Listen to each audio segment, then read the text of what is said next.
What's going on? I am super excited to be back filming videos, working on trucks, out of school. No, I did not graduate high school. I'm 22 years old. I graduated college. I'm not that special. But last video, I went over pretty much an entire update of what was going on with the black truck. Like I said, it took a couple month break. Anybody who actually follows along and watches my videos, thank you to you guys for one. But two, like I said, took a break, finished school, yada yada yada. That's over. So last video, update. This video, silver truck. This one right here that I just purchased a couple weeks ago. That is not Austin's truck. That is a totally different truck. Why did I buy it? Because I'm an idiot. And I don't know. It was a good deal. Can't pass up good deals. At least, not this one at least. Some of you might be like, man, I wish I had the trucks that Noah has. No, you really don't, because you would be having all of your time taken from you. If any of you know me, you know that I don't buy stuff that runs. Of course, that's just too expensive. So here we have another project vehicle. Well, possibly a project vehicle. As you can see, there is no motor in it. Why is there no motor in it? Because it's right there, sitting on the floor and in pieces on this table. And on top of that, we have a square body, same square body as before, not a new square body, that doesn't run as well. Believe it or not, within the time that I stopped filming to now, the truck had been running. We fixed the wiring issue. The batteries were finally charging. It was starting with the key rather than having to put a pry bar up under there. And injection pump took a crap. So this truck doesn't run. I am not putting an injection pump in it because the motor's not staying in it. So why would I dump money into the motor? That's just going to get thrown away. So now this is going to sit. So we have one truck, two truck, three truck that don't run. The gold truck runs though, and I'll get that to I'll get to that in a separate video. But really, I mean, I should have became a drug addict. It's probably a lot cheaper. And I mean, I was super fired up about driving this square body to work. I mean, this was going to be my daily driver for the next however long until I got the black truck back on its feet. But yeah, kind of unfortunate. The good part is I sold the bed. I got rid of the single-sided tank filler diesel bed that was on it. It was painted orange, but the rest of the truck, if you guys remember, it had a bed-lined bed floor. It was in really rough shape back here, kind of like how the black bed on the black truck was.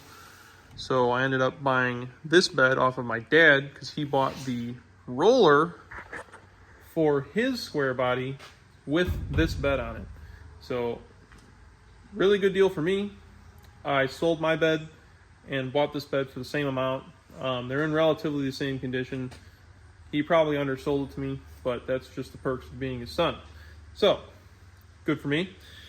However, the truck doesn't run anymore. So, this is a good start for the new paint job that'll come way down the road. As you can see, I got rid of the boggers that were on it. I bought these 2214 fuel forged wheels for it. Like I said, I was going to daily drive the truck. I wanted it to look, semi-appealing. So I'm not here to hide anything. I'm going to be totally honest and upfront. I'll go over what I paid for the truck, the issues with it, what I'm going to have to do to it, what I plan on doing with it. If you guys think I paid too much or too little, that's all on you. Usually I base my stuff off of what I bought in the past, condition of things that I went and looked at.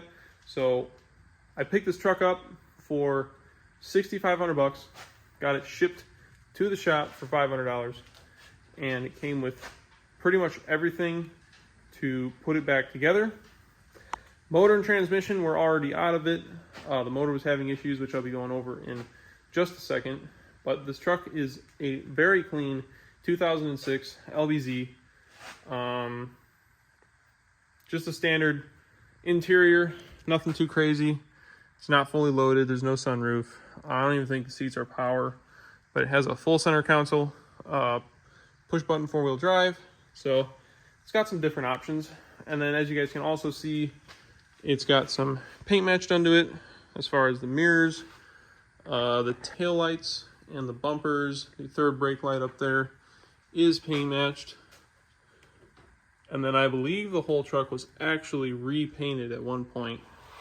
So that's the one thing that by doing body work and paint work, you can look at a truck and see if it's been repainted or not. So this truck has definitely been repainted at some point. So here's the motor that came out of the truck. As you can see, I have it pretty much torn all the way down. It was a complete motor. The heads were still on it. The truck had ARP head studs, grade C head gaskets. I think they were GM. They were the gold color. The Molly ones are black. We have the turbo. This was issue number 1. The turbo is bad. You can see this thing has a lot of shaft play. No in and out, but a lot of side to side. So those bearings, you can even hear it hitting the case a little bit, or the housing. So these are shot. Turbo's gonna get replaced. Not sure with what turbo, but that's not going back in it. The transmission is a supposedly built transmission. It has a billet triple disc converter in it. Not sure what brand, but like I said, supposedly built. No paperwork, no proof. Only one way to find out, put it in the truck and drive it. CP3, that's stock. Injectors are stock. I don't know if these have been replaced. The CP3 is extremely clean. So this is like a cast iron housing on the CP3. And usually these are surface rusted, kind of like on the top, as you can see there. But this one is actually in really good shape, so I don't know how many miles are on this. There are just under 300,000 miles on the truck itself. Everything else is pretty much stock. This injector was stuck in the head. Fortunately, I was able to get it out. As you can see, I believe this O-ring or this crush washer was bad, and it was just blowing soot up into the housing that this slips into, or the sleeve that it slips into. So this is junk. This is bent because that got bent when I was pulling this out. I have to check the valve covers for cracks. As you can see here, I was prying up pretty good on it because it did not want to come out. So got to check those for cracks to make sure they're good. The truck came with a Duramax or Air Dog, I don't remember. Lift pump, no filter head on the engine. They looped it. The truck also has 6-inch rough country lift, Bilstein 5100 shocks, track bars, PPE coolant hoses. It's got a Y-bridge kit.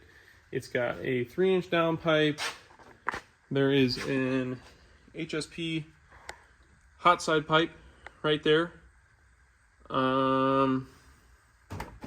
Oh, it also came with a brand new PPE transcooler, and then underneath that in that white box is a set of fleece transcooler lines. So a lot of goodies. One thing that's really cool about this truck is that the rockers and cab corners are original. So real quick, I want to touch base on the rockers and cab corners. In previous videos, I have replaced rockers and cab corners on an extended cab. We did crew cab rockers and cab corners on my dad's truck.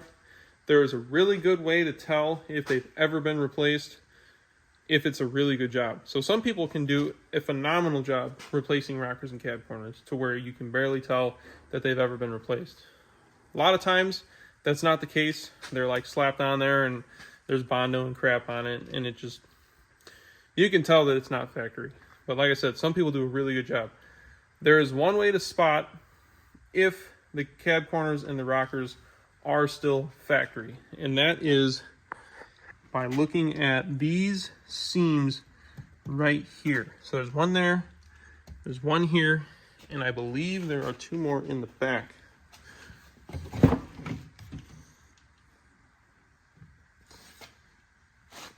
Never mind, there is one more. So there's one more right here. And those seams, basically the way they put these cabs together is they have a front section of the cab, the pillar, the middle pillar, and then the rear section, and they come together as one. So they don't have rockers put on from the factory. Like, it's a whole different panel setup from the factory. So those seams are factory seams, and when you do an aftermarket rocker job on these trucks, you cannot tell, or my bad, those seams will not be present. So that's one way to tell if your rockers have ever been replaced. Like I said, if it's a really good job and you can't tell, that would be your identification. Now, I can for sure say that about the crew cabs, but as far as the extended cabs, I don't exactly remember how the rockers look on those. I don't remember if it's just one whole side of the truck that they put on from the factory, like one whole stamp. Like I said, I don't remember. If you own an original rocker extended cab truck, you can correct me if I'm wrong, but I don't think the extended cabs have those different seams on them.